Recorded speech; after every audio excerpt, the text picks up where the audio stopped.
नहीं ठीक है, चलो ना।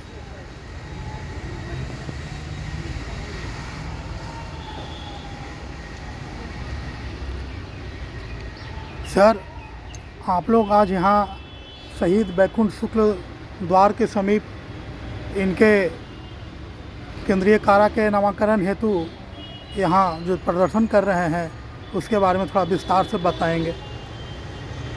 आपको ज्ञात हो कि हिंदुस्तान सोशलिस्ट रिपब्लिकन एसोसिएशन के इतिहास में श्री बैकुंठ शुक्ल एक महत्वपूर्ण नाम मात्र नहीं है। इनके फांसी की जो घटना है वो भारत के राष्ट्रवाद के इतिहास में, स्वतंत्रता संघर्ष के इतिहास में एक अपूर्व गौरवशाली गाथा है।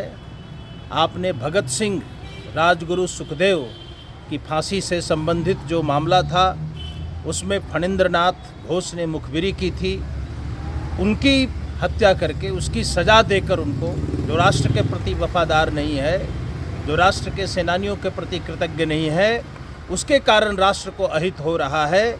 इस मान्यता को ध्यान में रखते हुए किशोरी प्रसन्न सिंह के नेतृत्व में लिए गए निर्णय, जो बिहार क्रांति दल का निर्णय था और बिहार का ये उत्तरदायित्व बनता था कि यदि बिहार से जुड़े व्यक्ति ने मुखबिरी करके अंग्रेजी सरकार को फ़ायदा पहुंचाया है, उसको भारतीय क्रांति दल को समाप्त करने में भूमिका निभाई है, तो उसको सख्त सज़ा मिलनी चाहिए।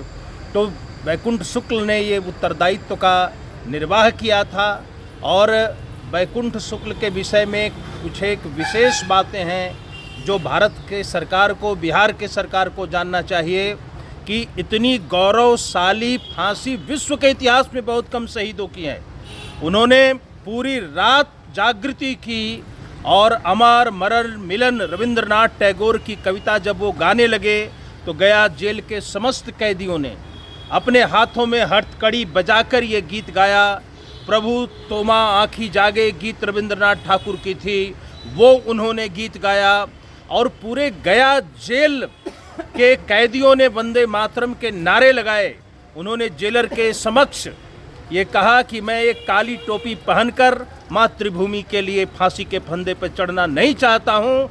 मैं अपने आत्मनिर्णय के आधार पर फांसी के फंदे पर चढ़ रहा हूँ और जब तक भारत माता स्वतंत्र नहीं होती है मैं बार बार जन्म लूँगा और ऐसे लोगों को दंडित करूँगा जो भारत माता की गुलामी के कारक हैं।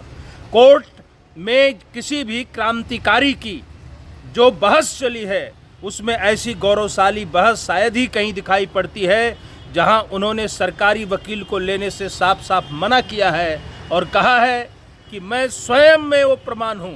मैं इस तथ्य को कोर्ट के सामने रखना चाहता हूं कि मैंने देश के प्रति गद्दार और अंग्रेजी शासन के भक्त और अंग्रेजी शासन के साथ सहयोग करने वाले व्यक्ति की हत्या की है। मैं अंग्रेजी सत्ता का खुला विरोध करता हूं और मैं एक शिक्षक के रूप में भी क्रांति की शिक्षा देता रहा हूं और मैं फांसी के फंदे पर चढ़कर इस राष्ट्र को संदेश देना चाहता हूं कि इस देश के वीर सेनानी जागृत हों और भारत माता की स्वतंत्रता के लिए अपना सर्वस्व न्यौछावर करें। तो जिस क्रांतिवीर ने इतना बड़ा संदेश दिया, जिस क्रांतिवीर के ऊपर बंगाल के क्रांतिकारी विभूति भूषण सेन गुप्ता ने महावर्षार रांगा जल नामक पुस्तक लिखी जिसमें इस क्रांतिवीर की गौरव गाथा गाई गई है।